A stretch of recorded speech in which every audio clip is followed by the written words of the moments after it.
So you're an employer that's subject to the Act. You have employees who are subject to the Act, and your employee is injured. Something got dropped on their foot, they tripped over something, fell, landed, hurt their back, any number of things. So what is the claims process, and what are the potential benefits that they can get if they meet that if they meet the qualifications for them? So it all starts out with, you have an employee that's injured, and they report that they're injured to you. Okay. The employee has a duty to report something to you. They can't just assume that you know it. They have to come and tell you. Now, that doesn't have to be in writing. It doesn't have to be filling out a first report of injury. They can tell you, and it can be verbal. And they should be done within 30 days. However, it must be done within 2 years of the injury. Now, good practice within any kind of business is to sit there and have them report anything where there might be an injury, just so that there's documentation of it. And in my own career, there were situations where a construction site guy was working and he got a sliver in his thumb, kind of a big sliver. So he said, hey, went to his foreman and said, hey, I got a sliver here. I pulled it out, but you can see it. No big deal. Didn't think anything else of it. And about 4 days later, his thumb blew up, or got infected with MRSA.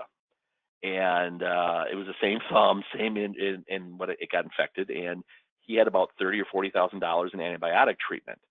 So it's really, really a good idea as an employee to report, hey, I'm injured. I don't need to see any medical treatment, but something happened, because you never know when something's going to show up.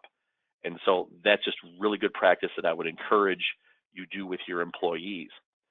Once the employer is aware of a situation, they have to, by statute, get it to the insurance company within 7 days.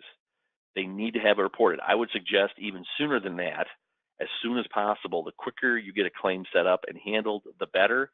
You can, if there's any questions about a questionable claim, it's better to start working with your insurance adjuster immediately, to start working on a game plan to either have defenses built up or medical treatment paid attention to for a lot of reasons. I'll talk about that going forward. Most claims are medical only, meaning they only have to pay the medical. All lost time claims, and I'll explain what that is in a minute, all lost time claims have to be reported to the Department of Workforce Development within 14 days. You have to have them reported, because the department does take a look at all those, and they have time limitations of when you have to get those in there. And if there's, hopefully, God forbid, a fatality, not any fatalities, but if there is a fatality, it has to be reported to the Department of Workforce Development on paper within 24 hours. So there's a very strict guideline about that.